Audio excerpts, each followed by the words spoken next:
have to become yourself. Welcome to Creating a Buzz About Health podcast with Paula Carnell.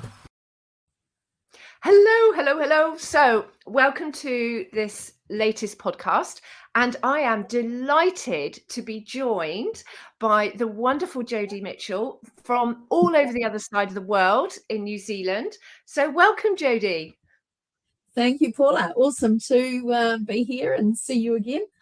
Oh, I know, it's amazing, isn't it, that we've actually been able to meet up a few times. So you visited England in our summer, and then we met up in Chile again at Apamondia.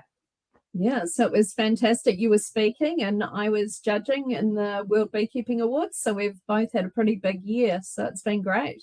Oh, yeah. But you're right in the middle now of bee season, aren't you? Yeah, we're in the midst of kiwi fruit pollination at the moment and avocados. So the kiwi fruit pollination is a massive one because without the bees here, you won't have the kiwi fruit. So we're in the midst of gold at the moment, and it's very challenging. Lots of late nights and early mornings and getting the bees all prepared. And we sort of make sure that we have honey in our hives when they go in because we don't like to feed sugar. So we do a tiny bit more as a stimulus kind of thing, but we like that our hives have natural honey, natural pollen. So although we're commercial beekeepers, I like to say that we're holistic beekeepers as far as I think that you can look after the bees and do right by them. So they need us, we need them, and it's a symbiotic relationship. So, I like my bees to be happy, and, I don't wear gloves. I only wear a veil or a hat because of my crazy hair, because the bees think it's a giant cobweb. But otherwise, you know when they're happy, and you know that they're doing their thing. So it's great. Oh, I just love the more I learn from you, because I'm only a very small scale beekeeper, and yet you're managing to be holistic, to be natural with, how many colonies do you have now? At one point we were 2,000, but we've sort of cut right back. COVID's sort of been a bit tricky, and we've decided that we would rather have a smaller business, look after everything better. We're sort of family only, so it's nice just to sort of scale it right back and take it back to really, really enjoying it. I'm super fussy about where my sites are for my bees, and like my kiwi fruit guys or any of my orchardists, I've got a rule. I've pollinated orchards. Ralph and I've done that now for 20 years on our own, and my guys are great. They'll phone me, I've put water out for your bees, and they coordinate and they discuss with me their spray programs, and we work out how many days and when we can try and do it within reason, because there's a few of the sprays that they won't necessarily harm the bees, but the bees don't like the smell of them. So bees are very much into the smell of things because they can identify probably 4 or 5 people by face. So I love the fact that our bees know that we're their beekeepers, that we belong to them, kind of that way around, not so much the other way, that we're theirs. And, we want to be old and dottery and still have bees. So, and our daughter and her husband are working with us, and hopefully there'll be a next generation coming along fairly shortly. So it'll be good, but we're trying to look after them well. Because putting hives into pollination can be stressful for everybody, and for the hives because you're working in a short period of time with the weather. So if we want them going in really strong so that when they come out, they may not be going ahead for that sort of week or two that they're in there, but then we'll pull them out and we take them up into the forest. We're lucky we live in the Kaimai forest.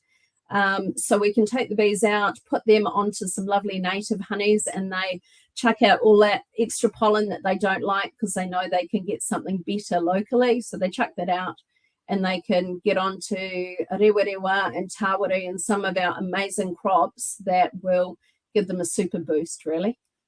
Oh, that's amazing. So do you move all your colonies to the same place altogether, or do you have several operations? Are you putting sort of 100 hives in one place and, No, you know, 50? so we kind of have half of our, we live on a mountain, on a range. So we've got one side is the Waikato, one side's the Bay of Plenty. So we kind of halve the hives. And because we're at higher altitude on the Kaimai side, because we're Kaimai Range honey, that's us.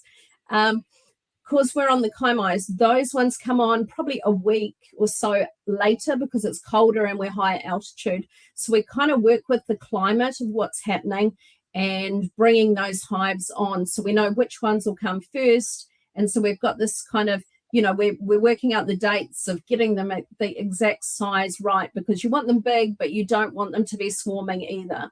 So, and that's another thing that we do.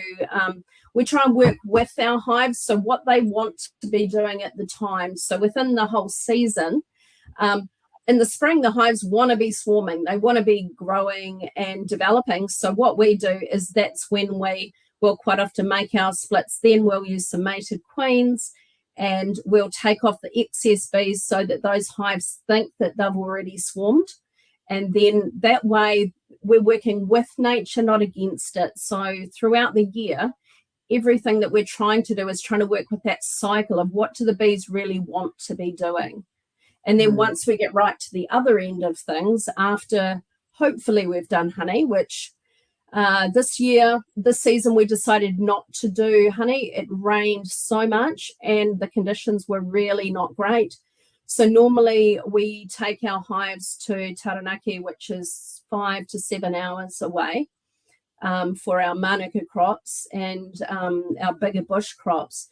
But this year the weather wasn't great, so we decided that instead of taking sort of over 1,000 hives and putting them onto manuka down there, we only took one load down, which was only like 60 hives, and we went, actually, let's not do this. The conditions don't look great. We're going to work all summer. They're going to work all summer, and it's just not going to be great. So we decided nutritionally, let's just cut off and go, no, it doesn't matter about the cost of what it is. We'll keep them home. And we'll just have to explain to our farmers and our different guys down there that, sorry, you know, it's not going to work. We're not bringing the bees this year. It's not economical and it's not sustainable when the weather's not right. Just don't do it. So it's like the first summer that we haven't done honey in 20 years. So it was a bit strange. Oh, yeah. No, people always. So going in behind that, we so once we got to the end of the season, then normally we just winter everything down. We winter so we like every hive to have a box of honey. So if we do our local bush crops, the hives are big and strong. Only the biggest, strongest ones will go off to do manuka because it's trickier. It's a bit like the bees trying to suck up sort of molasses compared to water. It's thixotropic, it's a gel, so it's an unusual honey. It's property wise a bit like heather, how it's got that thixotropic nature to it. So it's harder work and you need good strong bees to be able to do it. But then after we take that honey off, we leave the hives down there so that they can collect a box of honey with lots of pollen and goodies for themselves. And then we'll winter our hives down from sort of April, May, which is going into our winter, late autumn going into winter, and then we'll winter them down. We don't open them, we shut them down till August. So we're helping them to go into a semi-hibernation state. And they've got everything they need. And then come August, away they go. So we want nice sustainable hives that'll go, you know, you've got a frame, you've got a beautiful like rainbow of pollen around the top of your brood, honey in your corners, and it's like this hive knows how to look after itself. Yeah. Oh, no, I just love listening to you and what you do with your bees, because there's always this, well, there's so much to unpick here. I'll start with the Manuka honey because it's every time I do a honey tasting or every time I do a safari, somebody will say, "So what about Manuka honey?" Yeah. So go on. I'll just set Okay. you off. Just go. Yeah, so Manuka is amazing. It's it's an incredible honey. And New Zealand, in New Zealand we don't use antibiotics. The only chemicals that we use with our hives is sort of low dose for Varroa treatment. And we'd love not to do that, but we've had Varroa now for 20 years.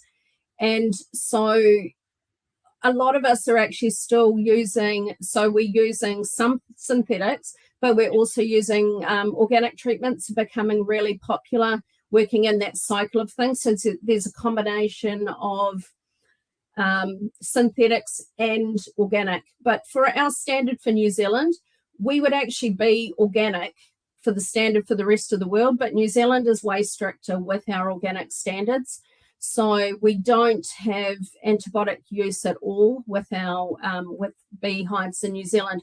So Manuka honey, I think, is really special because I was fortunate enough to know Dr. Peter Mullen. He was an incredible man who basically came across Manuka in the first place because he was working on different trials of things with different honeys, and this weird random honey kept killing off bacteria and doing things. And he's like, what is this stuff? It's annoying, because he was trying to do other trials, and he came about, and so he named it unique Manuka factor, because they started doing pollen counts, different things of trying to work out what this honey was to start with. And so what it is unique Manuka factor is actually a trademark, UMF. So in New Zealand, we have MGO, which is geomethylglyoxal, and NPA, which is non-peroxide activity. So it's a little bit confusing, but non-peroxide activity and UMF are the same rating. So you might see a 5, a 10, a 15 going up to 20. But the original way of testing it, they had an agar plate that was inoculated with Staph aureus. Then they would measure. They would have like little circles cut out, and they would measure how much of the honey would kill Staph aureus in a 24-hour period. So that rating would be like, okay, the ring is this big, it's a 5. It's this big, it's, and then we were paid on points per for the antibacterial property that it was. But the honey's amazing, because what it does is, like all good honeys, if you don't pasteurize it, you keep it natural, you keep it at the hive temperature and not letting it get higher, then you're not killing off the hydrogen peroxide, which is in all good raw honeys. So there's kind of a possibility you can still have raw honey that is creamed. So we specialize in what I call cold creamed honey, where you're creaming it at 11 degrees. And so as long as you've got it liquid in the first place, and then you can gently cream it the old-fashioned 100-year-old way is still the best, without doing any pasteurizing, because there's not really, if you've got good hygiene, you don't really have anything that you need to kill off. And the honey is, especially with the Manuka, antibacterial, antifungal. It will kill these bugs. So it'll kill MRSA, Staph aureus, a whole bunch of nasty things that are resistant to antibiotics. So that's why it's very important to know that within the food chain that your bees haven't been exposed to antibiotics. So that's where New Zealand is really special, because we've decided AFB, we don't use chemicals to treat AFB. If you have American foul brood, unfortunately, you burn the hive, you burn everything to try and get that out of the system. And unfortunately, a lot of people have jumped on the Manuka bandwagon, and hive numbers, in New Zealand for decades, there are around 300,000 beehives, 3,000 beekeepers. It got up to 1 million beehives and 10,000 beekeepers, which isn't sustainable. But I think it's a perception of what you can do. So now it's all cutting right back. And it's those people who are really passionate about what they do, have a real love for bees, and are more those kind of family orientated businesses that aren't just corporates who are out there to, for the dollar, and who are just global companies that are coming in and trying to take over the industry and squeeze out small guys. So, I love Manuka. I had issues when I had stomach ulcers quite a few years ago, and the only thing, I'd been on medication for years, and the only thing that helped me was Manuka honey. And that was when my husband was just starting beekeeping. This is sort of 25 years ago. And, I've been drug-free and great, and I have no issues now. So I had quite a unusual health journey as well, where, I couldn't drink orange juice, alcohol, milk. I had like 7 years of not being able to eat a lot of stuff, or I'd just be violently ill. And the honey's really helped me. So I swear by it. And I think they need to be doing more trials and working on just getting the science behind it, really. So, So most of the Manuka is from a bush. So it's the flower itself. The bees can actually get in, and it's where it's tricky, because the bees can actually fly into the flower and fly back out and not get much of a pollen count. Now, New Zealand is tricky with that, because most countries you want mainly or wholly whatever the plant is, and they judge this on pollen count, which, should be very high. But we've got plants where you can get a monofloral that can be, down as low as 15%. So in Europe, you'd say, oh, this honey could be adulterated because the pollen count is too low. But our issue is that New Zealand has only had European honeybees for 150 years. Our plants have evolved with bird pollination, with other insects, with bats, with all sorts of other animals, birds, insects. So our pollination is quite different, because our plants have evolved totally differently. So they don't fit the standard of a generic world honey. So it's more similar to, we noticed at Epimondia, they were talking about unusual tropical honeys that behave differently. And unfortunately, it looks like there's a problem with them, but quite often they're actually the way they should be. They've just evolved differently. So you don't know what you don't know. No, and this is the problem with sort of judging or standardizing any food product, or particularly any natural food product, because there's thousands of different types of plants, and they've all evolved with different bees and different pollinators. And then the honeys, I mean, you're never going to get identical batches, even from one crop. The hives are going to have a different batch. So how do people know that they're buying a real Manuka honey? Because there's all sorts of myths, aren't there, about how much is adulterated and how much is real. Yeah, no. So, I mean, generally New Zealand would produce, probably, depends on the season, but around 20,000 tonne of honey a year, and half of that would be good Manuka. So predominantly we produce a lot of Manuka, but New Zealand has set up a standard. So if it's packed in New Zealand and it is New Zealand and it says Manuka, it's packed here, for us to get it out of the country, it's laboratory tested. And we have to go through everything to be able to say that it's Manuka and export it, to be allowed for it to go out of the country. It's got to meet all those standards. So it's very strict. It costs us a lot of money.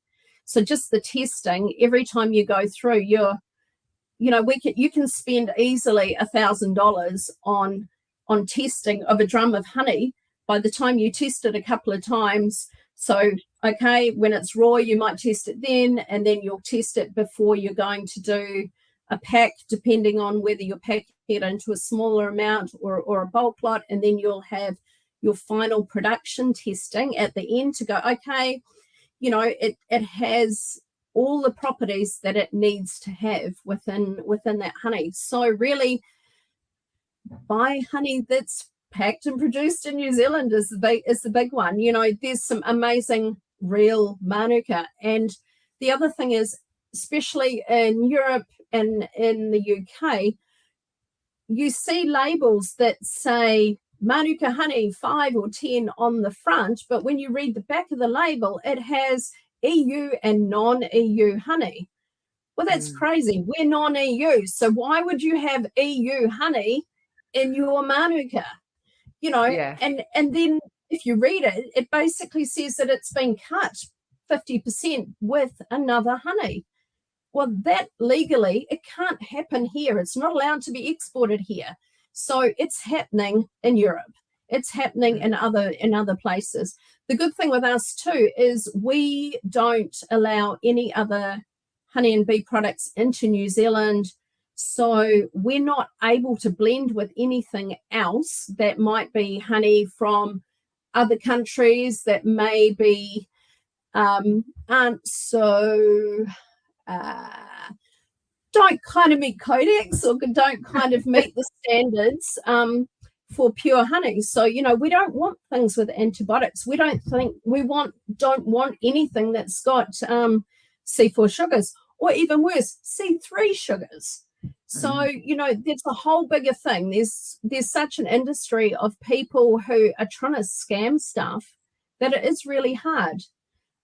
So I think you want check it out. It's laboratory tested. Look up the company, find out, know where you're getting your honey from, and go from there.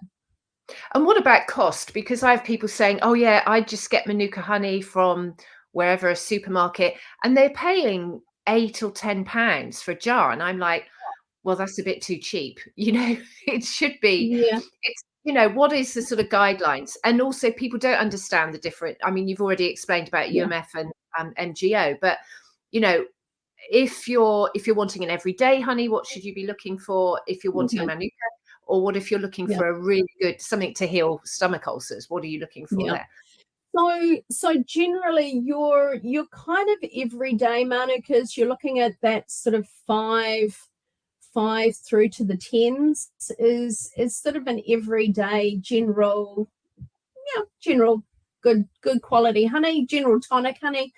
But once you're getting to that 10 to 15, that's where you've got some ones that are really starting to be more medicinal. You know, they might be great for, you know, they're using a lot now orally for people who have gum disease. And so the stronger Manukas are definitely good. The one that I used for my stomach ulcers was actually probably just over a 15 to 17. And I mean, that's good. But if you've got like the wound, leg ulcer, kind of heavy wounds that really needs healing, then you want to be going up into the 18, the 20s. Once you're getting into there, that kind of stuff is saving people from, you know, in some cases it's saving people from amputations, you know, from major disease. So serious wound dressings and serious where people have got horrendous bed sores, or they can pack those, or they're using them for burns. Because what it does is it draws, it's amazing, like it will draw the moisture up, or it'll draw the infection out, and then it debrides it. So where a traditional antibiotic would actually have, it kind of encapsulates the infection sometimes, it'll isolate it, and you end up with this little thing sitting there. But what you can do is with the Manuka, you can put it on and it will draw and chuck it out. So initially it's like, oh, this looks a bit gross, but it's actually pulling that gunge out, and then it chucks it out, and it makes like a little film. So it's a bit like I try to think of it like a Gore-Tex kind of thing. It kind of sucks and it doesn't let it back in, and it just chucks it out. And so, yeah, it's amazing. I think wonderful. I use it on my animals. Fantastic with horses, dogs. My kids, when they were younger, they use it for acne. Just a little pot of Manuka in the shower, and they'd put it on when they first get into the shower, have their shower, do their stuff, and then wash it off at the end, and just fantastic for your skin. So, not so many spotty teenagers. No, that is brilliant.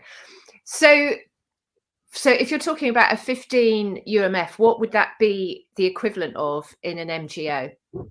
Oh gosh. My brain is having a little freeze at the moment. Too much pollination. Oh gosh, yeah, I am having a brain freeze. Because we get to see 100, 250, 500 plus. Yeah. And obviously, so once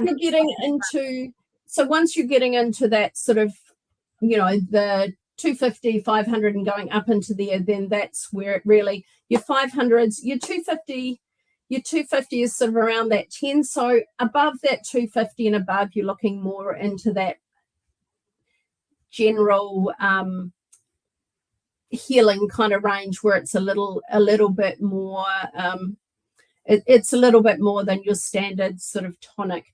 But you never want to put it into hot water. I like, some people, they like to have it first thing in the morning. And I like to say, if you're having your manuka, have it first thing before you eat or drink anything else. Just let it swirl around in your mouth, and just basically let it do its thing. And then the same again at night. You don't actually have to worry so much about your teeth. It's a really quite a bizarre one, that it's a different kind of sugar, and it just, it's a whole different beast. So I think this is the problem with with our nutrition for humans, and as well with understanding bees, because we're oversimplifying and thinking, oh, honey is a sugar alternative, or sugar is a honey alternative, and therefore it's okay to have sugar, or to feed the bees sugar, or it's bad for your teeth to have honey because it's a sugar. But so much more complex than that, isn't it? Yeah, definitely. And so you can swirl it around, and it's been fantastic for your gums. And sometimes people have got like cracked lips or dry lips. Amazing for that, along with like dry skin on your heels and everywhere else. It's just wonderful for drawing and moisturizing. So it's actually really, really good. But the thing is that honey is low GI. So on the glycemic index, if you think that if honey is half of what sugar is, standard cane sugar, if it's half, but honey in the first place is twice as sweet as sugar. So in effect, you're actually only getting quarter. So when you're using a recipe, what I do, because I don't use sugar, I cook with and use honey for everything. So generally, honey is half of what you'd use. So if you had a cup of sugar in something, you'd only use half a cup. If you're having in your tea, if you'd have a spoon of spoon of sugar in your tea, you'd only have half. So in effect, you're only getting quarter of the GI. And we've got some amazing honeys here, which I've got Rewarewa, Tawari, they're my favorites. But quite a few of the honeys in New Zealand, we've got in trials with different things in laboratories at the moment for working out that they're good maybe as for people who are diabetic or hyperglycemic, because they're not getting that sugar rush off them. So it's just, we've got so much that we've got to try and put into funding for new science. There's things that we know, but then you need to prove these things. So because you don't want to be making therapeutic claims that can't be backed up. So at the moment, I've got different honey samples in different labs all around the place, and also trying to work with getting people to better understand that, and then also classifying these honeys globally as well. So that's kind of my mission, is to get New Zealand honeys, not just Manuka, because Manuka is amazing, but we've got some really other special honeys that I think could be phenomenally beneficial. And people are, even just hay fever, if you're having your local honey and you're not having those pollens filtered out, so in a way, you're sort of immunizing yourself with those pollens that are in your area. So, ideally, you want to be buying your local honey from your local beekeeper. But if you've got something else that's going on, and maybe you've got you've got a cold or a sore throat, when that starts to just tingle and tickle, attack it. Get in there with your manuka and your lemon and your vitamin C. And one of the things I like to do is with your darker honeys, especially manuka and rewarewa, I like to mix them in the winter with a high dose vitamin C. So I used to make a pink honey where I'd put like black currant juice in my honey, mix it up and give it to the kids and just try and, deter those things. Because what they found was that when you mixed a high dose vitamin C with these darker, richer honeys, you were getting a synergistic reaction. So you were upping the antioxidants, and it was just making that kind of boost and just helping your immune system much more. I've had my first one lot of antibiotics. I got a chest infection in the UK this year. And that's the first time I have had to have antibiotics in over 10 years. And before I started beekeeping, I used to get sick every year, and I used to have really bad chest infections, and I'd get really quite ill. And now, no, I'm tough as old boots now. No, and the amount of work that you're doing to manage, 1,000 beehives, this is no mean task, is it? I mean, I'm so honoured that you've found some time to talk to me, because I know you're doing like 15-hour days, and it's hard physical work, and you can't really be thinking of anything else. I find it overwhelming sort of looking after around 30 hives through the summer, and I'm just emerging now and thinking, gosh, I have all this spare time now. But yeah, I mean, you really are incredible with your energy, which just shows the goodness and the healthy lifestyle, with your honeys. And I mean, like, Ralph and I are really lucky that, we're an amazing team together. And we kind of compensate for each other. So between us, we've got things covered. And the same with Tamara and Daniel, with our daughter and our son-in-law. It's amazing. They've worked with us now for 8 years, and we've pretty much given them half the business. So we're trying to develop them into looking after that side of thing as well, so they can actively, learn how to do this stuff. So it's not just me doing all the paperwork, and not just me having to try and beekeep as well as run what's on the ground, because we're not a corporate kind of business where I don't have a secretary, and I'm in the truck trying to keep up with emails and trying to do things. So I'm definitely not the world's best secretary anyway. I'm a far better beekeeper than I am a secretary. Oh yeah, definitely. Well, and you've trained many of Britain's top beekeepers as well, haven't you? They've come out and done their time in New Zealand with you. I mean, it's sort of the gold standard as a beekeeper. If you can do a season in New Zealand, then you can come back here and you've got a whole better understanding of bees. I think it's really great to see beekeeping in other places and in other climates, and looking at how you can do things differently. Like, I'm a nutter, we were out recently, Rapa Nui, Easter Island, doing some beekeeping, playing with bees.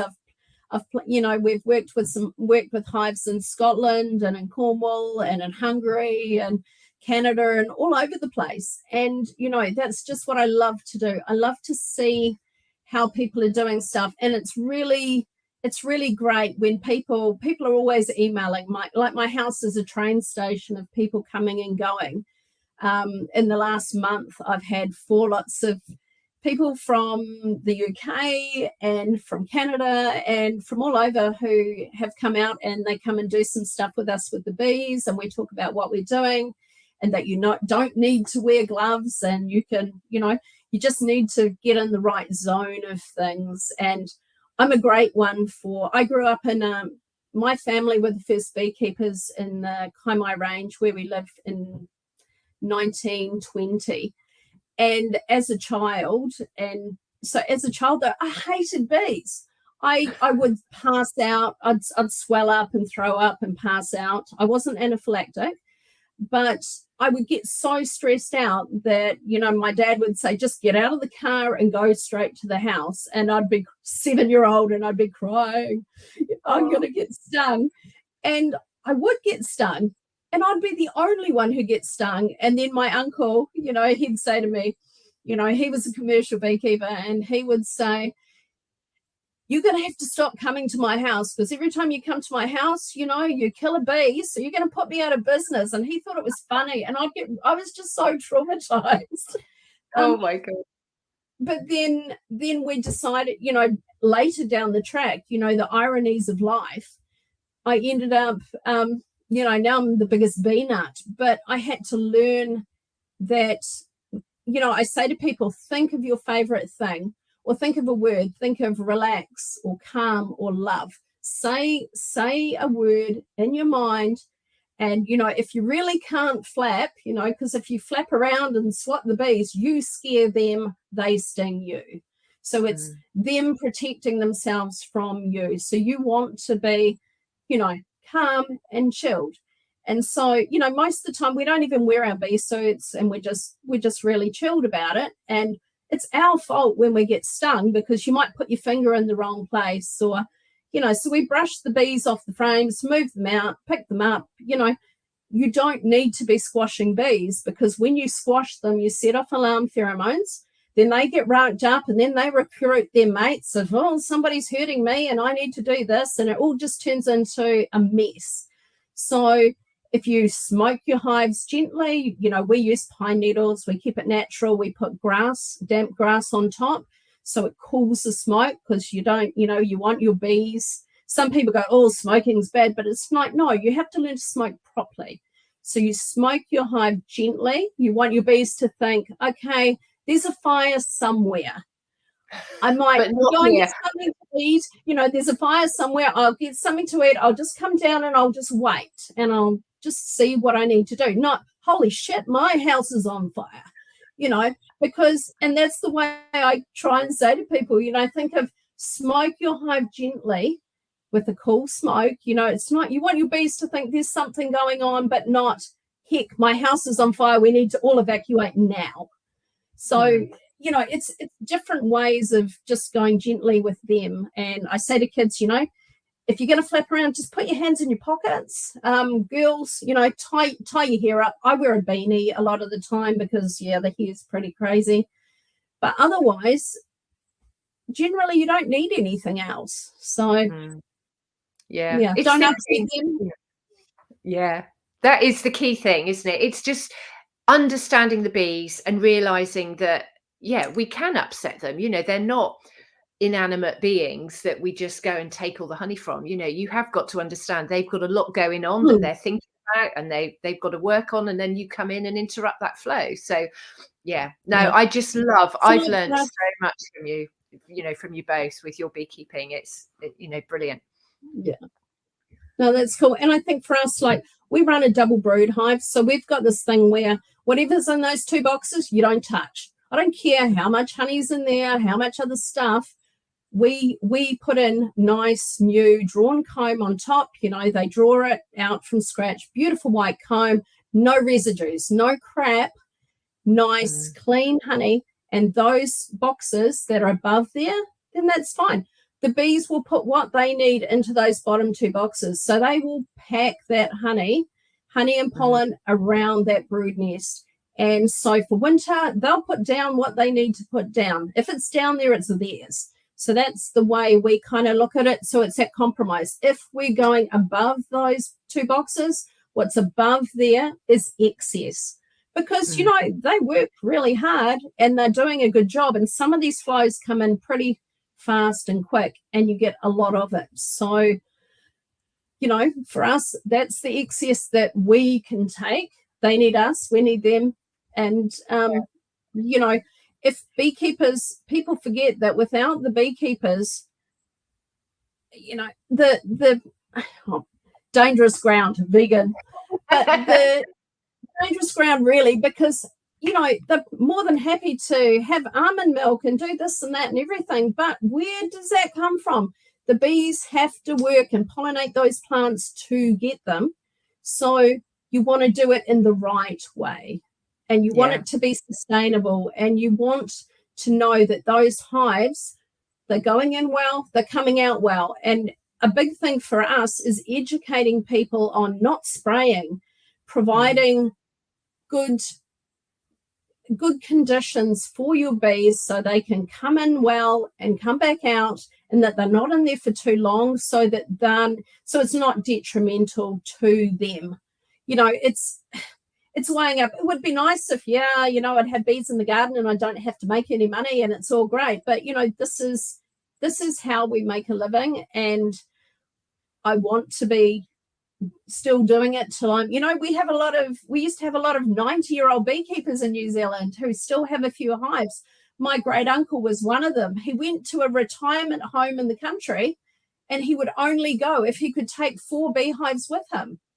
And he basically grew all the veggies and pollinated everything right up until he passed away in his 90s. So it's like, that's the way it should be. That's a symbiotic relationship. Yeah, it is. It is. Oh, so how can people taste or buy your honey then? Because you're in New Zealand, we're here in the UK, but I do have people listening all over the world. So you've already mentioned it's Kaimai range honey, but where can we find it? Okay. At the moment, I'm doing it in New Zealand. I'm trying to sort out my website. I'm trying to actually do some good office work occasionally. But going forward, we actually are working on bringing honey to the UK, our own honey. My husband's originally from Cornwall, so he's a Cornish lad. And so he's had this dream of selling our honey in Cornwall. So, and we've also got another friend up in Wales who's really interested. So we might, we want people who value good honey. I'm not such a fan of the big corporate supermarket kind of model of things. I want people who are appreciating good food and appreciating where it comes from and the work that goes into it, and knowing that it is quality in the first place. So looking at that, I've actually done a few bee talks in the UK and a few other places. I do send honey, have been sending honey to Kuwait for a few years, so an amazing honey shop out there, and a few other places. But going forward, I think we will start doing our own as well. So I think that's the next step. So with the kids coming in, then I'm looking at working more on that, and I've been invited to do some bee talks around that. I did some in the UK 2 years ago, or last year as well, and they're like, "Oh, where's the honey?" And I'm like, "Oh, okay, I was just talking about bees." I forgot that I'm supposed to sell honey and do stuff like that. So yeah, no, it's brilliant. Yeah, and I would definitely like to be having some of your honey in my little hive, so we can share the Manuka. Oh well, Jody, we could and we do talk for hours. I mean, we were together for sort of 10 days in Chile at Apamondia, and it was just wonderful. So I just feel we really hated leaving you guys. We had the best time. Our bee besties. You are. It's just been wonderful. So I look forward to seeing each other again soon, and we definitely have got to come and visit you. So yeah, thank you so much, Jody. And I'm sure this episode is going to be really popular, and we'll get loads more questions. Now people have got a bit of information, then it just starts rolling. Yeah. But yeah, thank you so much. And I mean, thank you. It's so good to see you. And we just we have a passion for bees and honey, and I think it doesn't matter whether you have one hive or 1,000 hives, as long as you've got that passion and you're doing it from the right place, and you're trying to look after the bees, and just do it properly, take it seriously, and joke, share the love.